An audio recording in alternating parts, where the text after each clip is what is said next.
7:02 de la mañana, hora de Venezuela. Bueno, ya me llegó uno de los primeros regalos del día y me lo trajo mi invitado. Mi invitado es Francisco Alfaro, politólogo, doctor en estudio de paz y conflictos, consultor de organizaciones nacionales e internacionales en materia de mediación y análisis de conflictos, investigador en historia de los procesos de paz. Gracias por el regalo de traer a tu mamá al estudio que me quería conocer. Y justo hoy es el día de mi cumpleaños. Ustedes no lo sabían. Mira lo que hace Dios, ¿no? Totalmente, ¿no? Y feliz cumpleaños, Eduardo, todo lo mejor en esta nueva vuelta al sol. Y ese gran aporte que le haces a todos los venezolanos diariamente al mantenerlos informados, pero además llevándoles siempre buenas noticias y además una moderación de altura como hace falta en este país. Gracias, gracias. Francisco, tú eres una persona consona con lo que ha sido tu formación en tu juventud todavía, una persona súper joven, súper preparada, y me llama la atención que eres un estudioso, un investigador, un trabajador incansable en el tema de la negociación, del reencuentro, de la resolución de conflictos. Bueno, estamos en punto muerto, estamos en círculo vicioso, estamos dando vuelta y vuelta y vuelta sin avanzar en el llamado diálogo, cuando citan México, por ejemplo, y cuando tú ves que Estados Unidos insiste en el tema y la Unión Europea y llaman a que mucha gente coadyuve a que se retome el diálogo, cuando incluso hay problemas para acordar quiénes deberían ser los dialogantes, ¿no? Sí, el tema del diálogo y la negociación de algún modo es una variable que viene desde hace ya por lo menos 20 años, ¿no? Justamente ante la fractura de los mecanismos institucionales, electorales, judiciales que tiene todo país democrático para canalizar los conflictos, se instalan los mecanismos alternativos de diálogo y negociación. Por eso se llaman alternativos, porque surgen como una excepción. Y el de México, con la participación de la comunidad internacional al alto nivel y de manera pública, sería el sexto en estos últimos 20 años. Como tú bien has dicho, ya llevamos meses con la expectativa de que se vuelva a activar el mecanismo de México, que lleva ya más de un año suspendido, desde aquella fecha de septiembre donde la coalición en torno a Nicolás Maduro decide levantarse por el tema de Alex Saab, ¿no? En días recientes veíamos semanas recientes que el vocero por parte de la plataforma unitaria, Gerardo Blay, decía que era inminente, que era bastante cercana a esa activación. Sin embargo, no ha sido así. Como siempre hay un factor fundamental que es el de la voluntad política, ¿no? En este momento, y yo creo que ya desde hace un tiempo, hay un factor fundamental que tiene que ver con la asimetría del conflicto. Esto es un conflicto bastante asimétrico, ¿no? Donde hay dos coaliciones enfrentadas por proyectos políticos muy distintos. Ese es el origen del conflicto, es un conflicto político que trae toda esta cantidad de consecuencias, una emergencia humanitaria compleja y todos estos elementos que ya todos conocemos. Pero esa asimetría... ¿Dónde está la asimetría? La asimetría fundamentalmente, Eduardo, está en, de alguna manera, los elementos de fuerza, ¿no? ¿Cómo hacer, por ejemplo, para que la coalición en torno a Nicolás Maduro tenga un incentivo para volver a México? Para volver a México o a otro mecanismo similar, pero con la metodología de México, que yo creo que es muy importante lo que se sentó allí, porque el mecanismo de México toma lecciones aprendidas de una cantidad de procesos que han venido, ¿no? Lecciones en cuanto a metodología, lecciones en cuanto a la importancia de incluir un grupo de países amigos, de tener un facilitador fiable. Por ejemplo, hay un tema metodológico fundamental que es que aunque se busca un acuerdo integral, se puede ir avanzando en acuerdos parciales a partir del criterio incremental. Esto es una cosa, o sea, se equilibran dinámicas que son fundamentales, porque en Venezuela tenemos temas urgentísimos como lo humanitario, que tienen que atenderse inmediatamente y que más bien van súper retrasados. Ese es uno de los temas que venía desde hace tiempo. Pero hay temas un poco más complejos, por supuesto, como el político, el electoral, las condiciones postelectorales, y unos que son muchísimo más complicados, como el tema de la justicia, el tema de la reparación de las víctimas, de los derechos humanos. Acabamos de ver el informe de la misión de determinación de hechos que que revela una cantidad de cosas que ya se venían reafirmando en los últimos dos informes y que sin duda son los temas más urgentes, pero los más difíciles de abordar. El tema de la justicia siempre es el más difícil.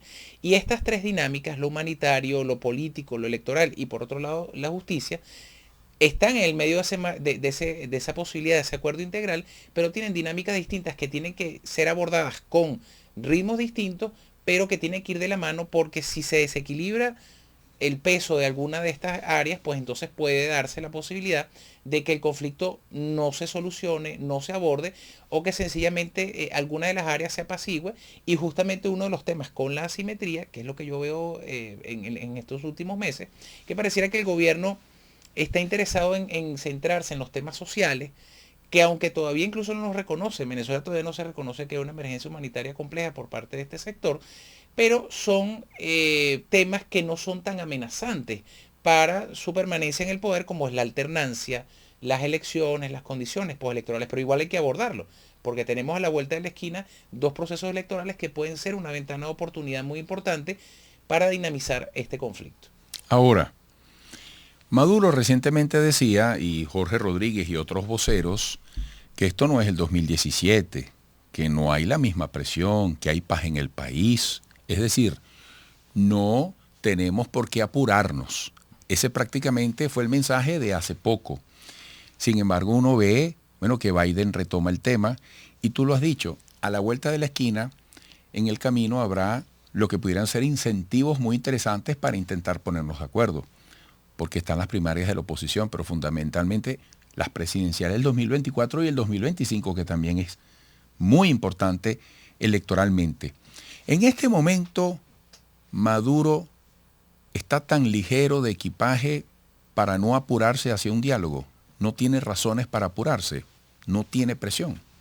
Desde el punto de vista de la política... Con respecto al diálogo. Sí, desde el punto de vista de la política, vamos a decir así, real, pareciera que en estos momentos hay un periodo de estabilización de la coalición en torno a Nicolás Maduro, ¿no?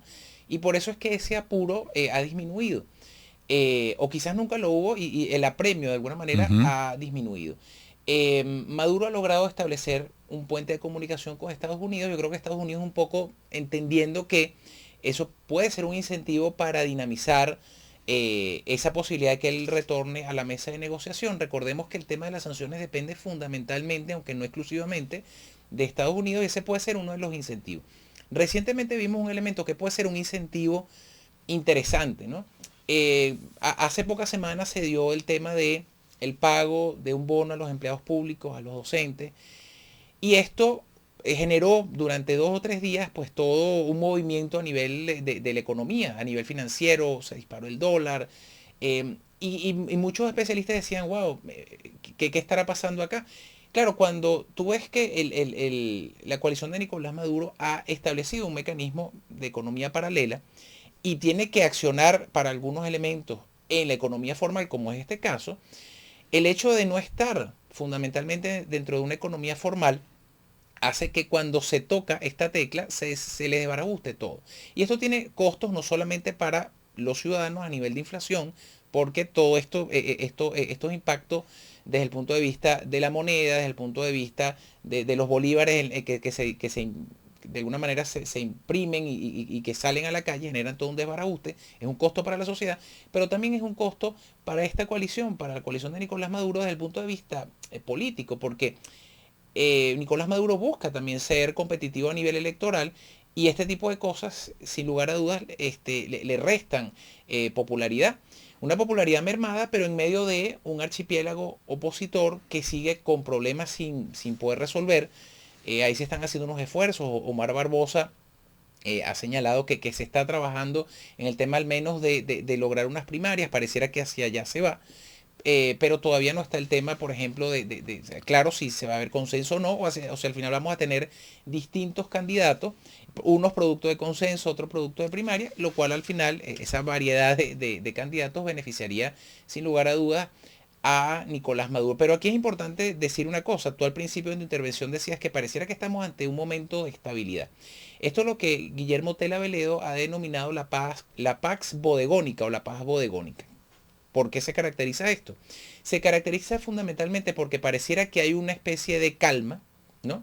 Es una paz aparente, diríamos, pero esto viene acompañado de ciertamente un pequeño crecimiento económico, que está en los índices, sobre todo el Producto Interno Bruto, pero acompañado de una emergencia humanitaria compleja que continúa, una desigualdad enorme y muy creciente en el país, ¿no? Esto es una cosa que quizás no se veía antes. De hecho, la población demanda acuerdos políticos. La población venezolana, en su gran mayoría, y así lo demuestran estudios cuantitativos y cualitativos, quiere un acuerdo político, pero por supuesto, visto que sobre este tema parece que no se avanza porque son años de mucha frustración con respecto a estos mecanismos que parece que no dan resultado justamente por esa simetría. Entonces la gente dice, bueno, entonces queremos acuerdos en lo económico, en lo social. Sin duda es fundamental. Tenemos que avanzar aunque sea en eso. Pero creo que es importante también señalar a la población que no porque se avancen estos temas, que es importante y que es fundamental, podemos olvidar que el origen del conflicto es un conflicto político y el norte es retomar la democracia. En la próxima parte, fíjate, un tema que tocaste de paso, que son las sanciones. Las sanciones pareciera que están en el medio de las fuerzas y del forcejeo en medio del diálogo. Y yo te lanzo esta pregunta, que yo creo que es una recta a los codos, como se dice en el béisbol. Al final, el bloqueo, las sanciones, que fue una medida que procura y procuró presión para generar reacción, ¿tuvo éxito o incluso ha podido incurrir en alguna disfuncionalidad?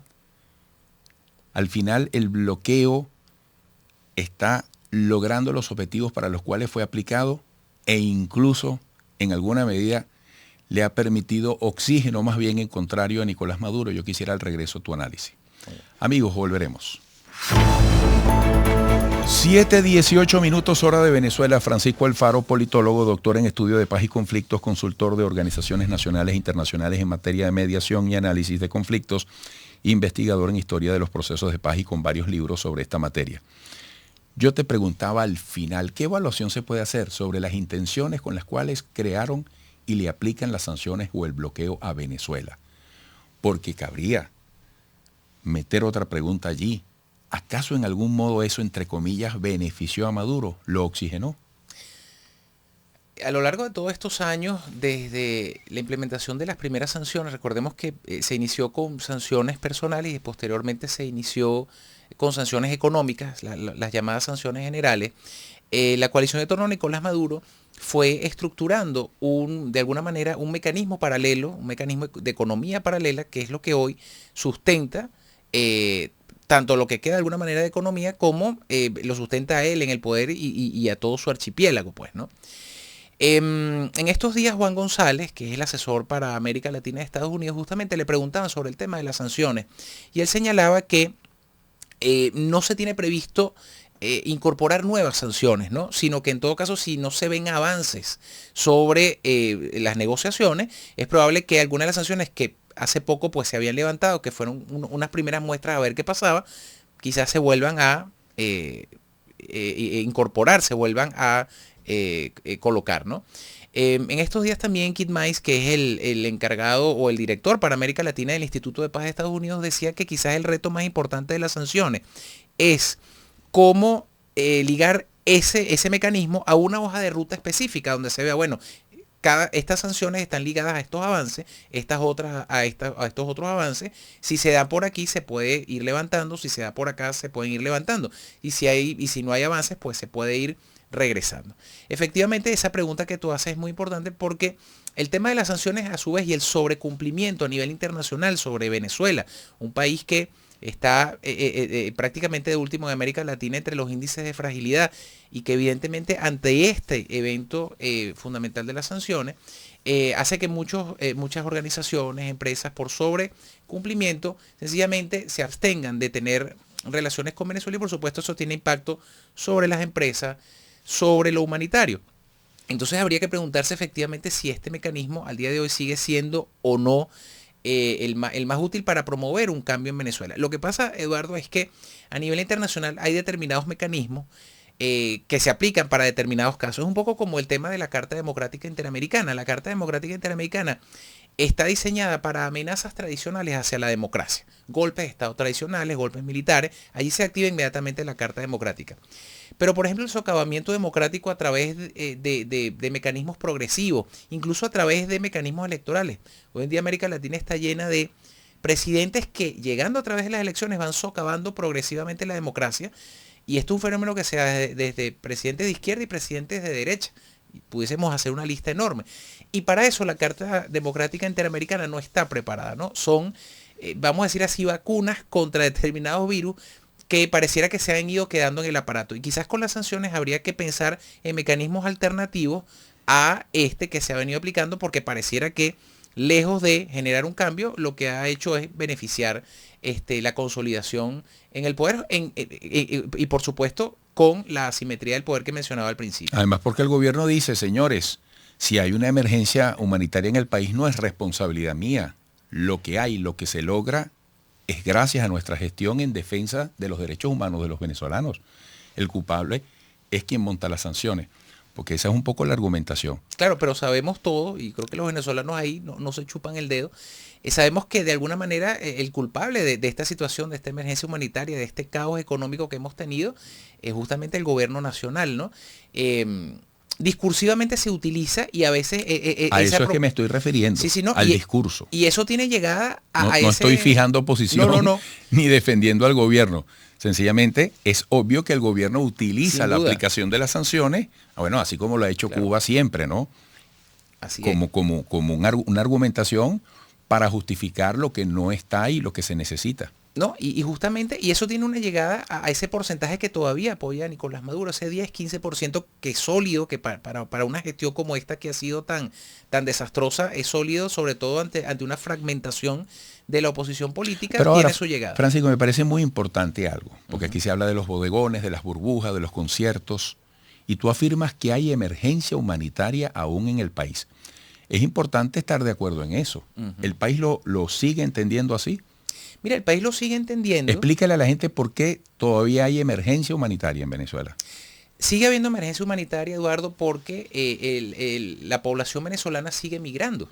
Ya estamos rozando los 7 millones de migrantes forzados por distintas vías.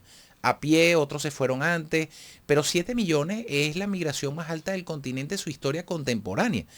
Estamos a la par de países como Libia, como Afganistán, como Siria, lo cual no es menor cosa. Son países que han tenido guerras internas o guerras con otros países. Entonces, justamente se le ha dado este término al caso venezolano, emergencia humanitaria compleja, porque había que determinar de algún modo cómo un país que no ha tenido una guerra civil o que no ha tenido vamos a decir así, una catástrofe natural de magnitudes colosales, ha tenido una migración de ese tipo. Entonces, sigue habiendo una emergencia humanitaria compleja.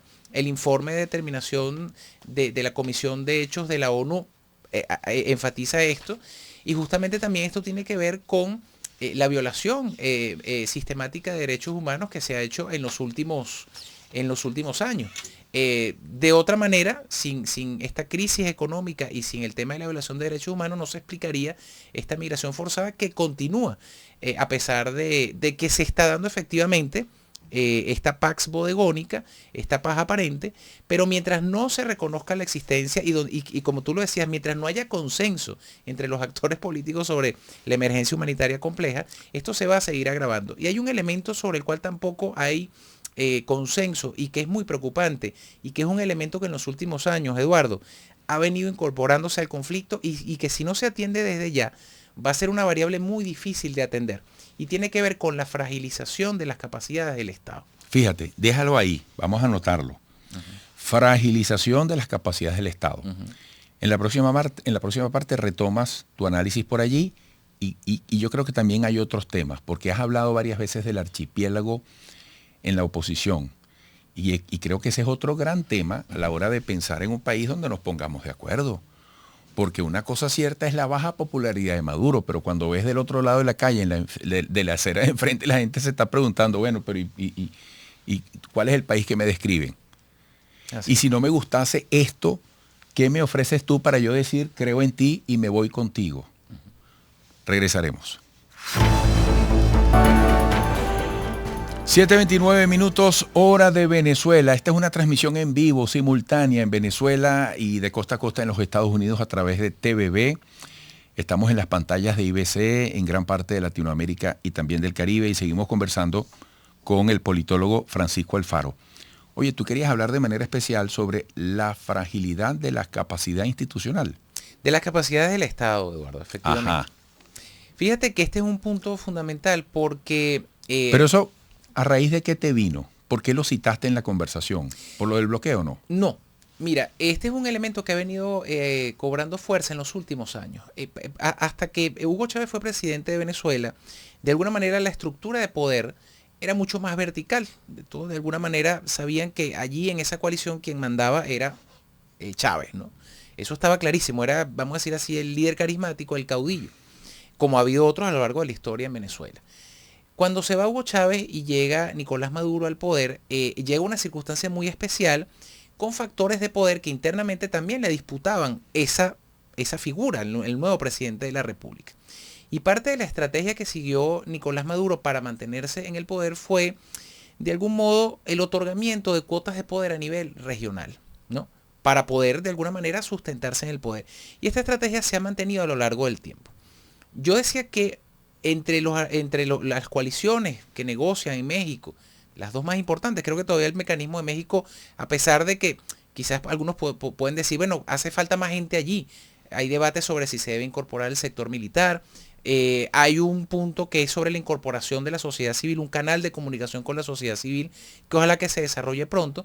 Pero un punto fundamental es que pareciera que no hay consenso sobre cuál debe ser la estructura del Estado y las capacidades que debe tener, ¿no? Vemos con mayor preocupación que a lo largo del país, sobre todo en lo que es la franja sur del país, la zona selvática, la zona fronteriza, cada vez más, y hay informes internacionales de organismos internacionales que así lo refieren, la presencia de grupos estatales y no estatales armados que comienzan a controlar zonas del país por el control de recursos. Y las dinámicas que se comienzan a ver en Venezuela empiezan a ser muy parecidas a dinámicas que se vienen viendo en Colombia en los últimos 40 años. Eso es muy peligroso, Eduardo, porque cuando esta dinámica se incorpora, esta falta de capacidad del Estado para imponer la ley de algún modo, la participación de las Fuerzas Armadas en actividades que no les son propias, ¿no? Justamente por este paradigma de la unión cívico-militar que ha generado un ruido tremendo en contra de la Constitución de la República Bolivariana de Venezuela, es un elemento fundamental que hay que tomar en consideración y que tiene que abordarse, porque de lo contrario después va a ser muy difícil. Y yo no sé si los actores políticos les va a tocar negociar con estos grupos, como está pasando en Colombia, y mira lo difícil que ha sido a lo largo de años, ¿no? Con proceso de paz. En Colombia estuvo el famoso Plan Colombia y aún así todavía esos grupos están allí, ahora están en Venezuela. Por eso es que Petro le pide a Maduro su incorporación como garante del proceso de paz de Colombia, porque sabe que es fundamental allí esa participación. Habrá que ver cuál es el nivel de ascendencia de Maduro sobre estos grupos y realmente la capacidad y los incentivos para que estos grupos dejen de alguna manera las armas, salgan de Venezuela y regresen a Colombia. Eso es un punto muy delicado allí. Fíjate, hace poco Tomás Ocías López, oye, una persona con mucha trayectoria gremial, muchos años en ANSA, el tema de los supermercados y afines, ahora le dicen Asociación Nacional de Autoservicio, relacionado con la industria de los laboratorios, de las farmacias, le gusta hacer análisis. Él hablaba de un venidero Maduro económico, en referencia a los tiempos por venir, en la proximidad de las elecciones, y el afán de Nicolás Maduro por intentar llevar a Venezuela un mensaje de transformación positiva económica. Y ciertamente a Nicolás Maduro le conviene, en la medida de lo posible, convencer sobre los cambios que se puedan estar dando, en su modelo político, en los paradigmas que hemos venido conociendo hasta ahora. Yo decía, ¿quién iba a imaginar ver a Lorenzo Mendoza una actividad de la Polar en el Teresa Carreño, hace poco con los premios Pepsi Music? ¿Hasta qué punto la proximidad de las elecciones nos va a llevar a ver cambios sustanciales en esos paradigmas? En referencia al capital, en referencia al sector privado, a una mejor manera de comunicación, porque mientras se pide el diálogo en México o donde sea, es obvio que hay una mejor manera de relacionarse y de comunicarse hoy en el sector público con el sector privado. hasta qué punto todo puede ser parte de un pragmatismo, hasta qué punto la misma fuerza de esta Venezuela, porque yo lo hablaba en estos días, hay una fuerza en Venezuela, hay una fuerza. Desde la humilde familia que dice, voy a hacer hamburguesas para vender, hasta quien se atreve a ir en mayor proporción a la apuesta por el país. Tú que eres historiador, que te gusta también investigar los procesos históricos, ¿qué opinas sobre esto que te describo? Tenemos 2 minutos. Fíjate que hay un tema fundamental. Todos los venezolanos creo que tenemos que apostar a mirar hacia el futuro, ¿no? Y por eso es que es importante lo que se está dando. ¿Y tú sabes a qué? Y disculpa, a que a Venezuela le vaya bien, gobierne quien gobierne. Hay que empezar por ahí. Francisco Alfaro, ¿estás de acuerdo conmigo? Estoy de acuerdo, estoy de acuerdo. Que nos vaya bien a todos los venezolanos, que nos vaya mejor, quien esté en el poder. Oye, democráticamente. Además que te tengo que decir, Eduardo, es fundamental que si la población económicamente va mejorando y el país le va mejor, eso tiene que ser bueno. Recientemente se acaba de iniciar un proceso de restablecimiento de relaciones con Colombia que va a dinamizar todos los procesos comerciales y probablemente los consulares. Y eso hay que aplaudirlo. Ahí donde yo hago la crítica y el acento es que eso tiene que venir de la mano de una perspectiva en derechos humanos y un reconocimiento del conflicto en Venezuela y de que eso ha generado unas consecuencias. Eso tiene que hacerse, no podemos hacernos los locos. Yo he tuiteado en estos días bastante sobre eso. Y sobre lo que tú decías, efectivamente, Maduro busca ser competitivo a nivel electoral, o sea, que realmente pueda ser visto por la población como una opción. Al no tener en estos momentos cómo hacer gasto público, que era una de las grandes herramientas del chavismo a lo largo de los años, de algún modo la liberalización económica, que es muy incipiente, yo creo que todavía no es estructural, pero es muy incipiente, hace que algunos digan, bueno, pareciera que se está reactivando más o menos la economía, pero sigue siendo muy minúsculo lo que se está viendo. Se ve, se nota. Pero cuando uno va al país y circula y ve el tema de los servicios públicos, ve el tema del gas, de la gasolina, uno ve que todavía esto no ha mejorado. Por eso es que es importante para Maduro incluso, pero también para la oposición regresar a México, porque allí es la posibilidad de abordar estos temas. Por supuesto que va a ser duro. Muchos dicen, veamos hacia el futuro, pero olvidémonos del pasado. No. Aquí tenemos que ir con esas dos dinámicas, porque es así, pues los procesos son así, tenemos que mirar hacia el futuro, claro. No podemos estar toda la vida con el facturero, ¿no? Sacándonos encima todo. Pero tampoco, como decía mi papá, que en paz descanse, no anotar las cosas en panela de hielo. No, porque ¿sabes lo que pasa, Eduardo? Aquí han pasado cosas muy graves, aquí hay víctimas que reparar.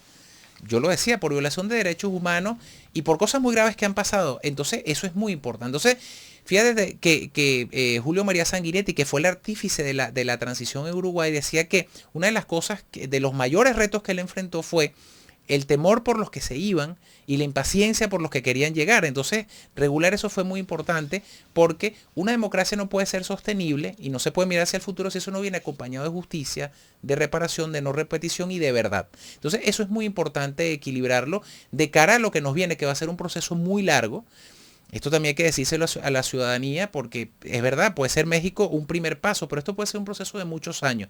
Y creo que la clave allí en ese mecanismo, y por eso yo hacía énfasis en la metodología tan importante, es los avances mediante un proceso incremental, entendiendo que hay dinámicas distintas, pero apuntando hacia qué, hacia un acuerdo integral y nuestro norte, ¿cuál es? La democracia. Eso está establecido allí y por eso es importante el regreso a México.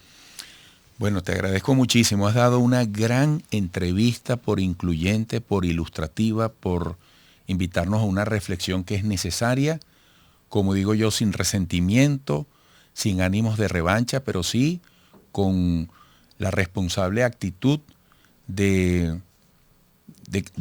no olvidar las huellas de este camino que vamos transitando, precisamente y lo estás diciendo tú, que eres un especialista en estos temas de resolución de conflictos, que te has formado en esta materia. Muchísimas gracias, Francisco.